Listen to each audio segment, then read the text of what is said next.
Hey there, everyone. How's it going? I just want to talk today about, or tonight, that is, just how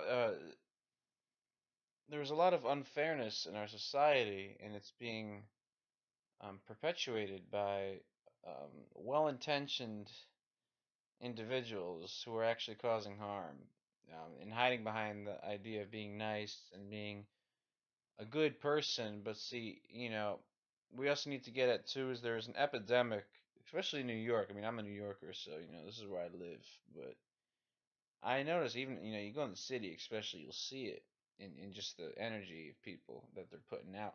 There is this like just there's this really intense energy of self-righteousness. Okay, self-righteousness. And this self-righteousness, I think, is causing a lot of separation, and it's causing a lot of bitterness coming from people. People are being fed these illusions that, you know what, if you just, work hard enough, you can have whatever you want, whatever your heart desires. And it's like, that's not really how the universe works, man. See, people, we need to stop engaging in and believing in superficial lies that aren't true. And that might be a little comforting at first. Some of these lies might be comforting.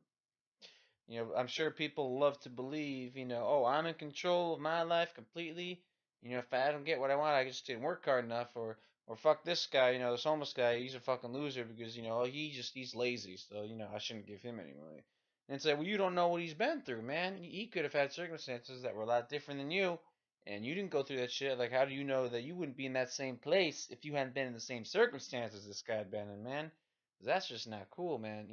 And so we're always judging. There's a lot of judgment going on and a lot of coldness, man. See that we live in this mentality where it's me, myself, and I, and then we're forgetting that we're not getting anywhere. We ain't gonna get anywhere unless we think collectively, unless we really come to understand on a deeper level that another person's success is also your success, and another person's failure. Guess what? That's also your failure. See, we're all in this together, and none of us are separate from the whole.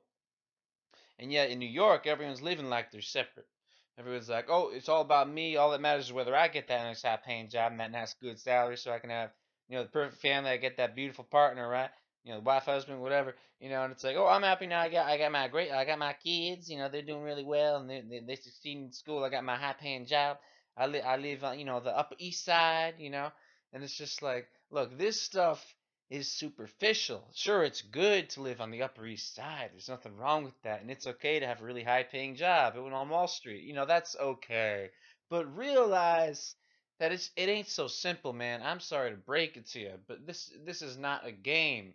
But see, we are playing this destructive game of narrow-minded self-interest, man. It's like, what happened to compassion, and what about looking out for each other so that everyone is taken care of to a basic level so that we don't have people fucking sleeping on subways and fucking sleeping in front of churches in the middle of the winter, man. Because this is some crazy fucked up shit. Right now it's the summer, so it ain't too bad. But damn, man, these homeless people got it rough, man. And it's like shit. It's just like they've been forgotten. It's like the Bible, right?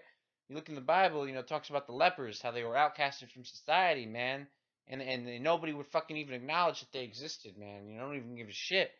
And it's like the homeless people, you kind of look at like they're the lepers, man, and they're being outcasted by society, and that's just so unfair, man. It's like it's like what these people also they deserve a chance. Maybe they had a chance, maybe they did fail, but you know what? It's like none of us are perfect here, man. We all got flaws, man, severe flaws. And if you don't see your flaws, man, you gotta look more in the mirror. We all got some flaws and deficits, man, and that's why we need grace, man. We all need grace. That's the only thing that's gonna save us is grace, man.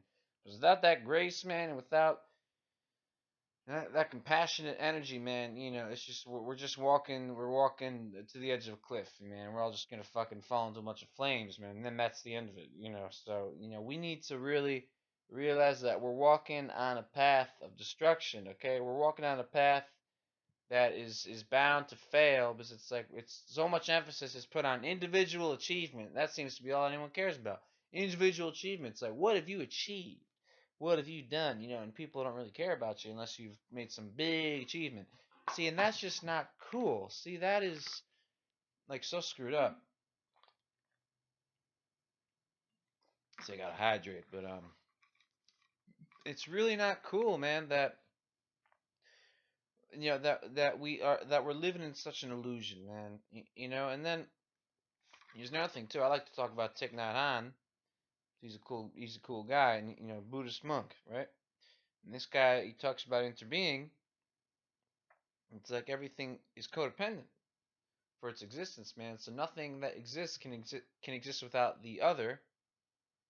So oftentimes, you get some wealthy people, and the way they live in order for them to live the way that other people have to be poor. It's like a give and take. It's like, or maybe some company gets really rich by exploiting labor in a poor country, so they make their money off of poor labor. So it's like, all right, so their wealthy lifestyle couldn't exist without the lifestyle of these poor working people who are working in hazardous conditions for little pay. So that's the thing, man. So I think I guess regarding solutions, we need to be aware. All us humans need to be. We need to be aware of destructive and false illusions, and we need to see beyond them, and we need to realize that we're not going to get anywhere by being selfish and being narcissistically ambitious to the point where it's like, fuck the other person. Yeah, I'll smile when I'm seeing, I'll pretend to be their friend, but then behind the back, it's like I'm hoping they fail because I want to succeed, right? It's just everyone wants it for themselves. It's me, me, me. And it's like, well, wait a minute, what about the other? So we're being consumed by narcissism. It's consuming us like a flame, man. We're possessed by it. And it's dragging us into the pits of hell, man. That's what I'm seeing, man. It's dragging us into the pits, man. And man, we need some grace, man. We need some fucking you want real salvation, man. You ain't gonna find it in you ain't gonna find it in selfish ambition, man. So that's not where you're gonna find peace, and that's not where you're gonna find salvation, man. Salvation's gonna come from community mindedness, from compassion, and salvation will come from seeing yourself in the other person, and caring about someone else's needs just as much as you care about yours, right? The Bible's saying love your neighbor. And I think that's a powerful statement. It's like, well, do you really love your neighbor? It doesn't have to literally be the person who lives across the street from you, man. I don't even know the names of those people, but your neighbor could be, even your friend, could be someone you know at college, someone you meet on the street. That's your neighbor. Love your neighbor. And oftentimes, what are we doing? We don't even care about our neighbor, man. You see a person on the street, you don't even care. Let's say they need help with something, so it's like, oh, I'm just gonna keep walking, man. I'm too worried about my life. It's like we're all guilty of that shit. I'm fucking guilty of it, and I ain't proud of it, man. And that's the thing, man. It's like, wow, man, we really got a long way to go here. It's like, sure, we've come a long way in some ways with technology, but it's like in other like spiritual regards, we got to make some changes here, man. Or we going nowhere, man. We're not gonna succeed, See, that's the thing, man. By trying so hard to succeed, we're ultimately gonna fail. That's the thing, man. Life is not about career success, man. That's not the meaning of life. Is to succeed in a career, okay? If anything, career is supposed to allow you to live. You work so you can live. You don't live to work, man. That's what we're doing right now. We're living to work. A lot of people are workaholics. Because it's like, if I just have enough money, then I'll be happy, and they never get enough. And it's never enough. You always need more. So that's all I got to say. Let's love each other. Love your neighbor. All right, and peace out. All right.